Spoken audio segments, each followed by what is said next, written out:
Seru, siniar edukatif, ringan dan unik.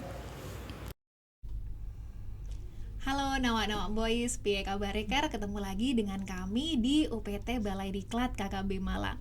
Di episode spesial bulan Juni kali ini, bertepatan dengan Hari Keluarga Nasional, kita akan ngobrolin nih tentang peran ayah dalam pengasuhan. Dan saat ini sudah hadir di studio kita, beliau adalah Kepala UPT Balai Diklat KKB Malang. Selamat siang Pak Irfan. Siang Mbak Beni. Boleh kenalan dulu Pak dengan Nawa-Nawa? Oh iya, halo Nawa-Nawa. Dunia YouTube ya ini. Iya Pak. Ya, jadi nama saya Irfan, nama lengkapnya Irfan Indriastono. Dari namanya udah jelas ya. Ini saya campuran gitu ya. Irfannya dari nama Sunda, ayah saya Cirebon. Blasteran ya, Pak, ya? Indriastononya ya dari jelas nama Jawa ya. Walaupun saya nggak bisa ngomong Jawa ya. Jadi ya saya sekarang mendapat amanah ya menjadi kepala UPT di Malang ini sudah hampir 2 tahun. Ya kita akan cerita banyak tentang pengalaman khususnya saya sebagai ayah ya. Pak Irfan ini adalah ayah dari 2 orang putri, yang satu sudah SMA ya Pak ya? SMA ya. Dan yang satu masih SD. SD. Jaraknya lumayan jauh juga ya Pak. Lumayan. Nah, terkait ini Pak, tentang pengasuhan 2 orang putri Bapak. Jadi bagaimana Bapak menjalankan peran sebagai ayah dalam keluarga ini, dalam mengasuh 2 orang putri yang ya jaraknya lumayan jauh, satu sudah remaja dan satu masih berusia anak-anak. Ya, saya bukan gini-gini ya, ya udah jadi ayah ya. Dan anak saya ternyata udah besar gitu ya, banyak yang nggak nyangka juga gitu.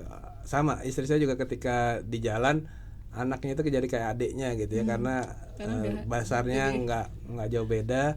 Dan ternyata Pak Irfan yakin anaknya udah SMA, benar. Jadi anak saya udah mau naik kelas 3 ya SMA. Kalau sekarang kelas 12. Kelas 12.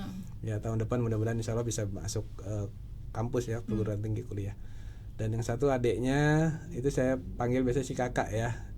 Dan kalau si adik memang baru sekolahnya itu naik kelas 4 tahun ini. SD ya. Mungkin ya Pak ya. 10 kemarin dia ulang 10. tahun yang 10 ya. Jadi 4 memang jaraknya jauh ya. Dan ini tadi kalau Mbak Bene tanyakan ke saya, 2 anak yang walaupun sama-sama perempuan tapi karakter usianya kan jauh ya. Dan ini juga memang perlu jadi perhatian ya. Apalagi yang si kakak ini udah masuk fase remaja ya, masuk fase pubertas ya. Kita sebagai orang tua nggak bisa diam aja.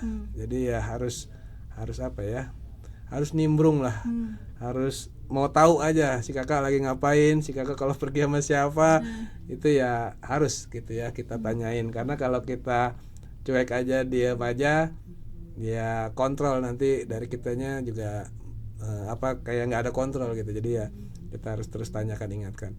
Dan kalau peran saya tadi ya sebagai ayah, ya saya udah jalani memang banyak pengalamannya gitu ya. Yang mudah-mudahan nanti bisa saya sampaikan sharing-sharingnya sebagai sharing untuk ya pembelajaran lah kita semua. Di sini saya bukan ngerasa yang paling benar gitu ya. Informasi yang saya sampaikan bukan yang paling baik, bagus, bukan. Hanya yang itu yang saya rasakan, itu yang pernah saya jalani gitu. Sebagai orang tua ya Pak. Sebagai ayah khususnya. Nah, menurut Bapak sendiri, kira-kira apakah ada perbedaan antara generasi ayah sekarang dengan generasi mungkin Bapak dibesarkan di tahun 80 80-an. Kalau dulu istilahnya kelompok anak-anak inilah ekti 80-an. Dan di situ memang kalau saya lihat dengan pola pengasuhan saat ini ya ada sedikit pergeseran. Saya itu dibesarkan dari orang tua yang kebetulan dua-duanya PNS ya, dan kebetulan ibu saya juga tentara gitu ya, TNI. Di besarnya saya itu saya mendapat pendidikan, pendampingan, pengasuhan dari kedua orang tua saya, yang saya sih merasa itu lengkap ya. Lengkapnya karena apa? Karena ayah saya itu orang yang punya karakter tegas, bahkan cenderung galak sama anak-anaknya ya. Kenapa ayah seperti itu? Karena ingin memang untuk anak-anaknya bisa disiplin dari sisi waktu dan lainnya lah. Dan yang kedua, saya juga dibesarkan oleh ibu yang walaupun beliaunya TNI ya, tapi itu saya anggap sangat moderat lah, terbuka pemikirannya. Bahkan dulu kalau saya dibebasin untuk rambut gondrong dan sebagainya ya, merokok, tapi ini konteksnya setelah kuliah ya, setelah kuliah bukan Waktu sekolah ya Pak ya. bukan sekolah ya, bukan SD terus dibolehin enggak gitu konsepnya. Jadi konteksnya adalah ketika saya kuliah, saya diberikan kebebasan oleh ibu saya untuk ya misalnya berambut gondrong, merokok dan sebagainya. Jadi dua contoh inilah sebetulnya yang menjadi gambaran saya sebagai anak ya, bahwa oh ternyata nilai-nilai yang diberikan oleh ayah dan ibu saya bagi saya itu lengkap gitu. Yang satu tegas, galak ya, yang satu terbuka, pemikirannya yang moderat, sehingga dua hal inilah yang mungkin membentuk karakter saya seperti ini saat ini. Saya sendiri sih melihat bahwa kalau saya sih Pak, anak saya kan baru usia SD dan TK ya, pasti tantangannya beda dengan Bapak yang putrinya ini sudah remaja, satu sudah SMA dan satu sudah SD. Nah selama perjalanan membersamai anak, kira-kira apa saja Pak tantangan terberat, dan mungkin Bapak ada apa ya cara-cara untuk mengatasinya yang bisa di-sharekan kepada kami? Ya, tantangannya bagi anak-anak ya, apalagi anak saya sudah dewasa, pubertas ya, karena sudah masuk masa pubertasnya, ya, pasti adalah yang apa ya, yang kita highlight gitu ya. Tantangannya ya, apalagi anak saya perempuan itu kan ketika pubertas kaitan dengan lawan jenis ya, di teman-teman sekolahnya dan sebagainya, itu juga menjadi perhatian ya. Dan kalau di saya, ayah dan istri saya, istri itu kami karena tahu teorinya ya gitu ya, jadi memang berupaya semaksimal mungkin untuk bisa mengenalkan ya kesehatan reproduksi lah untuk anak-anak gitu ya. Kalau selama pengalaman Bapak selama ini, kira-kira apa sih Pak yang paling dibutuhkan oleh anak-anak dari sosok ayahnya? Ya, ini mungkin jawaban umum ya. Semuanya anak pasti berharap kehadiran orang tuanya, ya entah ayah maupun ibunya gitu ya. Karena konteks di sini adalah penekanan ke ayah, ya pasti itu juga diharapkan banyak ya sama anak-anak. Ayahnya betul bisa hadir. Hadir di sini maksudnya bukan hanya sekedar menemani atau mendampingi, dan yang paling penting kalau menurut saya adalah bagaimana ayah ini bisa hadirnya di momen yang tepat. Momen yang tepat itu apa? Momen yang ketika memang betul dibutuhkan oleh anak. Misalnya kalau anak perempuan kayak anak saya misalnya, kayak dia lagi ada apa ya masalah inilah dengan teman-teman lakinya, misalnya teman-teman yang teman-temannya pacaran dan sebagainya. Nah saya itu juga harus bisa masuk di momen itu gitu ya, ngasih tahu, Kak kalau pacaran itu ya gini ya, dikasih rambu-rambu lah, diingatkan. Jadi bukan hanya kita ada gitu ya, mendampingi atau di sampingnya, tapi bagaimana kita juga nanti bisa ya sesuai momennya lah. Apalagi kan kita tahu bersama anak-anak sekarang itu kan sebenarnya banyak permasalahan yang dihadapi ya, baik di sekolah maupun di rumah, perundungan dan lainnya. Nah poin-poin itulah kalau memang ada kejadian tidak mengenakan bagi anak kita, nah ayah di situ wajib hadir kalau menurut saya. Apapun ceritanya, ketika anak membutuhkan dalam kondisi seperti tadi misalnya dirundung atau dibully gitu ya sama teman-temannya, ayah harus hadir di situ gitu ya. Jadi kita nggak bisa nunggu ntar aja, nggak bisa. Kalau ketika kondisi seperti itu, momen seperti itu kita lihat atau kita perhatikan ada report gitu ya dari guru, dari istri kita atau dari siapapun, kondisinya ternyata anak sedang dirundung nih, atau sedang dibully misalnya, atau ya di inilah disepelekan misalnya di sekolah. Nah itu ayah wajib gitu ya hadir, menguatkan gitu ya, mendengar cerita anak, sehingga nanti harapannya ya anak memang betul merasa kehadiran itu tepat ketika dia dibutuhkan gitu. Jadi ya kita sebagai ayah juga harus bisa ngelihat momen itu kayaknya ya. Jadi nggak harus tiap hari kalau menurut saya, karena kita kondisinya jauh ya, nggak, bukannya yang hadir tiap hari terus ada di sampingnya juga, bukan gitu ya. Jadi yang lebih kayak kalau saya sih merasa karena kita berjauhan ya sesuai momentumnya aja gitu ya. Walaupun ya mungkin setiap saat bisa jadi momentum gitu ya, tapi ya harapan semua anak pasti ingin ayah atau ibunya hadir itu ketika ya memang dia pasti ngerasa misalnya lagi nggak baik-baik saja. Karena kalau lagi happy, bahagia, ya siapapun yang mendampingi oke gitu ya. Tapi ketika saat-saat tertentu, momen-momen khusus misalnya ketika dia lagi tidak mengenakan gitu ya, tidak nyaman, ya itulah fungsi kitanya harus hadir di situ juga. Nah, kalau tadi dari cerita Bapak kan orang tua tuh harus peka ya terhadap apa sih yang menjadi kebutuhan anak. Tapi banyak cerita juga nih Pak, kalau sekarang itu anak-anak remaja itu tidak lebih memilih untuk cerita sama temennya dibanding sama orang tuanya. Nah, kalau seperti itu gimana ya Pak kira-kira? Ya, itu ya nggak salah ya, karena kan memang kita juga pernah mengalami ya, Mbak Bene juga sama mungkin, nawa-nawa semua juga pernah lah ya. Ketika nyaman dengan teman tongkrongan, teman main itu lebih terbuka lah, apapun dibahas gitu ya. Berbeda ketika kita bicara dengan orang tua atau guru sekalipun. Nah, di sini makanya di Kemenduk Bangga BKKBN juga ada ya pelaksanaan program bagaimana bisa menjadi teman sebaya, peer group ya, atau konselor sebaya. Ini tujuannya tadi buat mengantisipasi bahwa informasi yang didapat atau diberikan dari temennya misalnya ya benar gitu ya. Karena kadangkala kita juga dapat informasi kan yang sesat juga dari teman-teman kita atau bahkan menjerumuskan ya. Ya, jadi ya fungsi konselor pendidik sebaya inilah yang harusnya nanti menjadi benteng informasi yang benar gitu, baik dan benar. Jadi dialah ini yang nanti akan menyampaikan informasi ini secara baik ya, secara benar, sehingga nanti harapannya ya kita tidak salah langkah gitu ya. Karena ya di generasi saat ini remaja khususnya kan banyak banget tantangannya ya, dan informasi sangat mudah diakses, bahkan sampai dengan penyalahgunaan minuman keras dan lainnya lah, itu juga jadi perhatian. Jadi ya harapannya dengan adanya pendidik sebaya, konselor sebaya ini bisa menjawab itu.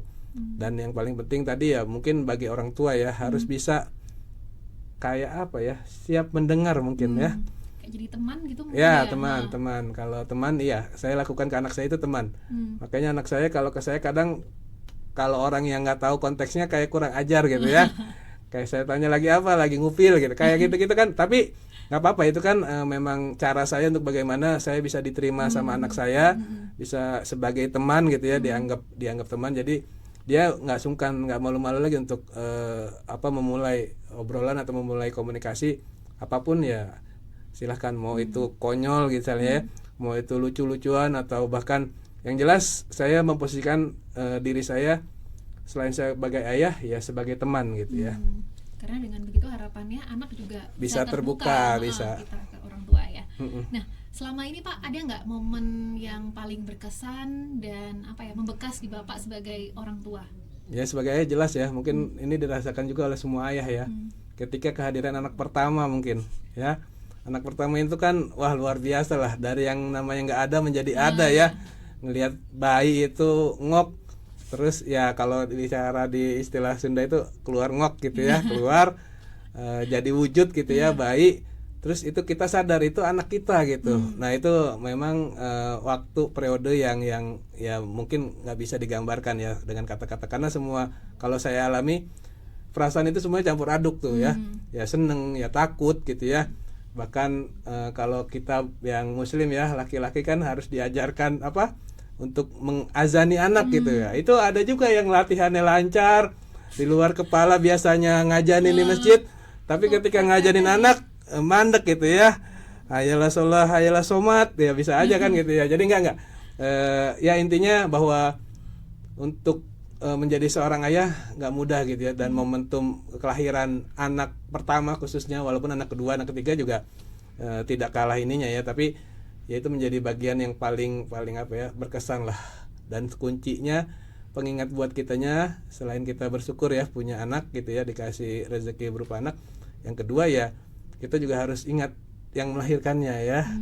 Karena kalau saya kemarin dikasih tahu sama istri saya ketika lahiran pertama bahwa proses kelahiran itu adalah hidup mati bagi seorang ibu ya. Jadi waktu itu istri saya sebelum lahiran dia operasi sesar, dia minta maaf dulu, kan bikin suasana jadi melo-melo lah ya. Ya tapi itu harus disadari gitu ya. Jadi bahkan sampai ngomong nanti kalau saya nggak ada urus anak-anak kayak gitu kan jadi wah lebih nyes lagi gitu ya. Tapi ya emang itu momen itu. Yang kedua momen Mbak Bene bagi anak-anak ya, yang saya kesan itu kalau kita sebagai orang tua harus siap menerima kondisi apapun yang tidak ideal. Apa sih contohnya konkretnya?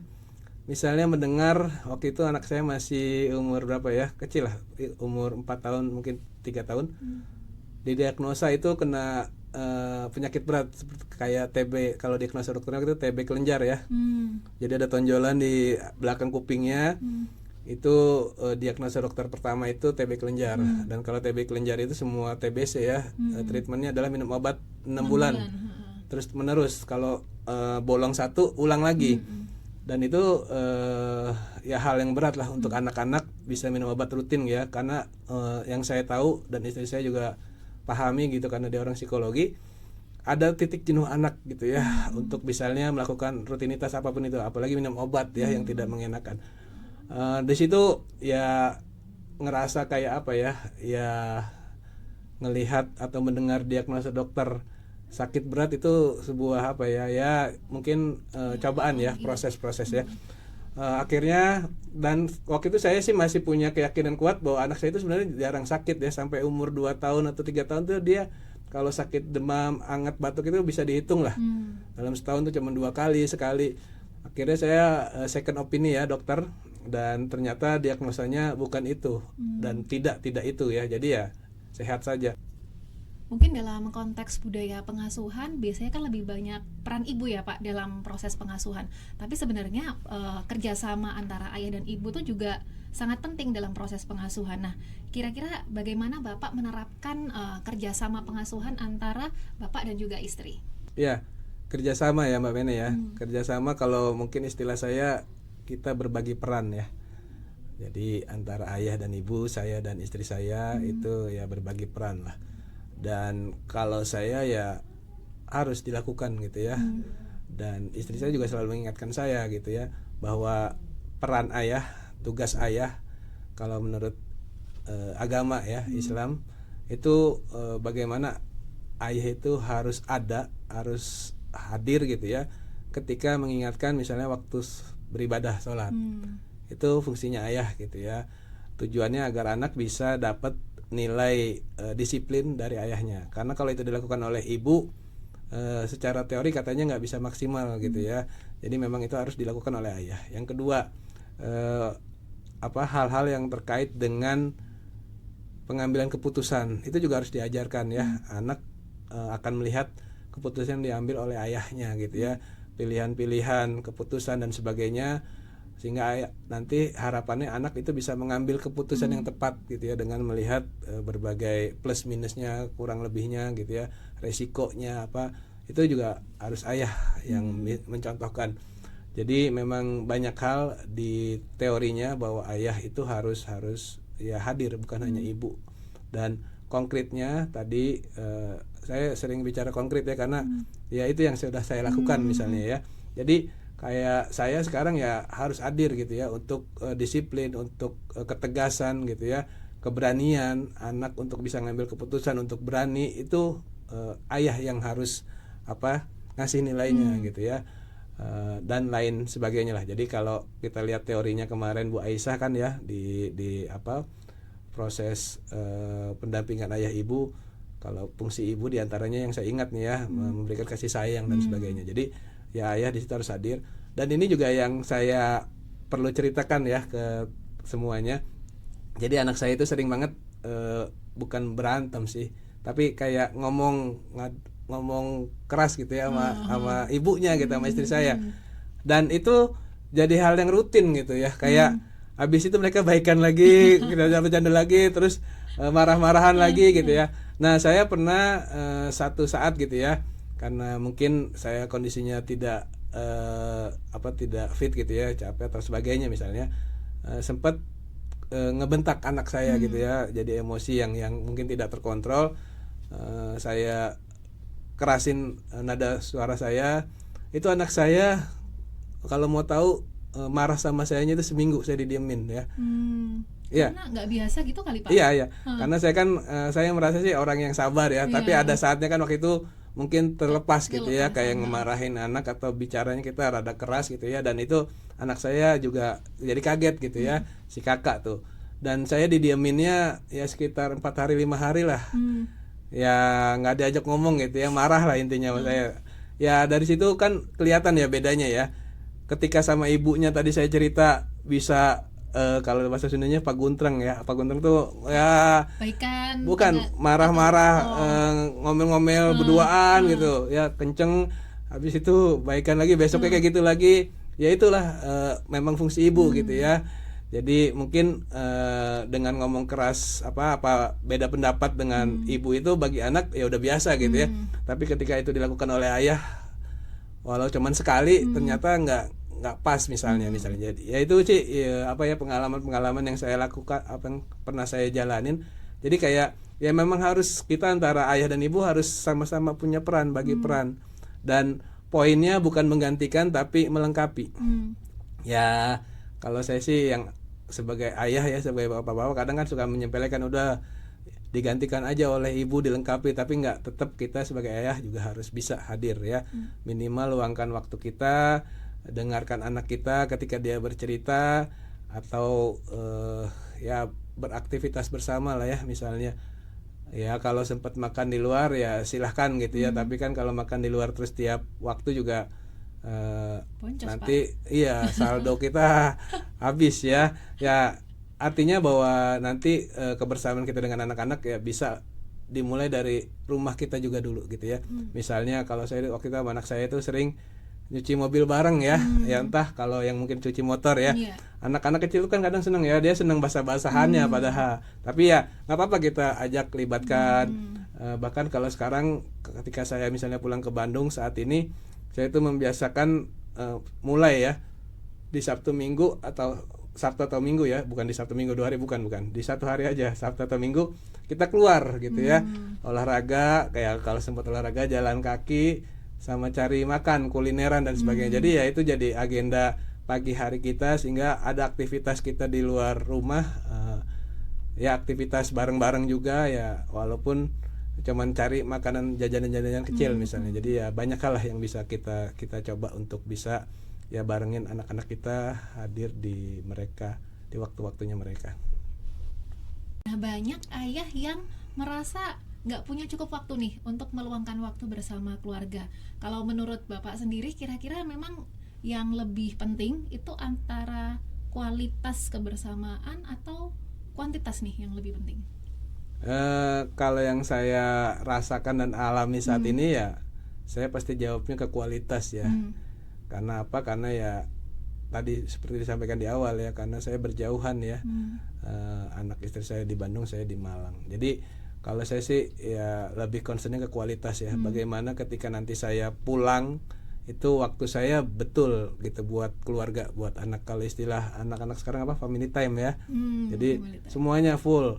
Dan kadang suka kebablasan juga. Kebablasannya apa? Ya HP-nya juga jadi jauh-jauh ya. Padahal kan ada juga kadang pekerjaan itu membutuhkan waktu di weekend misalnya. Tapi karena saya full ke anak-anak ya, jadi ya bales WA-nya misalnya malam gitu ya. Ya.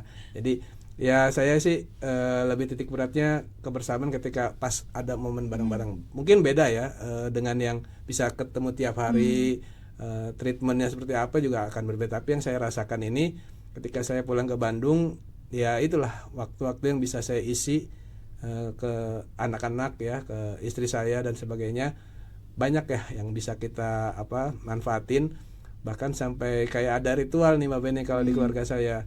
Kalau saya pulang ke Malang itu semuanya mengantar gitu ya. Ngantar ke terminal gitu. Ya, ngantar ke stasiun. Jadi misalnya kalau di hari kerja jelas mereka free ya, tapi ketika di hari sekolah misalnya kita tunggu mereka sampai pulang sekolah dulu. Makanya saya kalau beli tiket itu yang mepet-mepet sore ke malam gitu ya, biar bisa nunggu kalau mereka memang lagi sekolah misalnya. Jadi ya itu jadi agenda ritual ya. Kita kalau saya pulang pasti lengkap gitu, berempat diantar ke berempat ya, saya dengan sayanya ya. Jadi anak saya 2, istri saya bukan. Nah, itu jadi memoris juga untuk mereka ya Pak ya, karena nganter ayah balik ke tempat pekerjaan seperti itu kan, jadi ya menjadi pengalaman yang berkesan untuk mereka. Nah, ketika anak-anak nanti sudah dewasa nih Pak, kira-kira hal apa yang paling Bapak harapkan yang mereka ingat dari ayahku ini orangnya seperti ini, ayahku ini orangnya seperti itu? Apa yang Bapak harapkan akan diingat? Ya ini juga jawabannya sebetulnya sama kali Mbak Bene ya. Semua ayah itu pengen anaknya mengingat hal baik ayahnya. Dan yang paling penting bahwa kita sebagai ayah itu harus bisa jadi contoh teladan. Kalau kita mau nyuruh anak rajin bersih-bersih ya kitanya harus mulai bersih-bersih gitu ya. Kalau ya kita mau anak kita rajin beribadah misalnya, ya kita lihat dulu, berkaca dulu sama diri kita gitu ya. Suruh ngaji misalnya, ya kitanya ngaji nggak gitu ya. Jadi ya ini bukan ini ya, bukan menceramai, bukan cuman ingin ngasih tahu, ini juga jadi reminder buat saya gitu ya. Oh, ketika saya menyuruh apapun, saya pengen anak saya jadi apapun, ya kita lihat dulu kitanya gitu ya, sudah konsisten belum, kita sudah melaksanakan atau melakukan itu belum, itu jadi ini. Jadi ya nggak boleh egois lah. Jadi ayah atau orang tua ya, tetap ya kitanya juga harus punya apa ya, effort juga. Kalau untuk pengen anak kita misalnya rajin, anak kita pinter gitu ya, anak kita ya baiklah, bagus, positif gitu ya, kitanya juga harus berbuat. Jadi nggak bisa nyerahin semuanya atau hanya menyuruh doang misalnya tanpa kita sendiri mencontohkan ya Pak ya. Jadi tetap kita harus jadi ayah yang teladan lah, yang jadi contoh. Terima kasih Pak Irfan untuk ngobrol-ngobrolnya hari ini. Nah, mungkin sebelum kita menutup sesi sharing kita, mungkin ada closing statement dari Pak Irfan? Iya, jadi tadi ya saya mengingat ada satu hal yang saya ambil gitu ya. Sebetulnya apa sih yang dibutuhkan dari anak gitu ya. Dan kita sebagai orang tua, saya khususnya sebagai ayah, ya harus benar-benar nyata hadir ya, nyata dan konkret lah.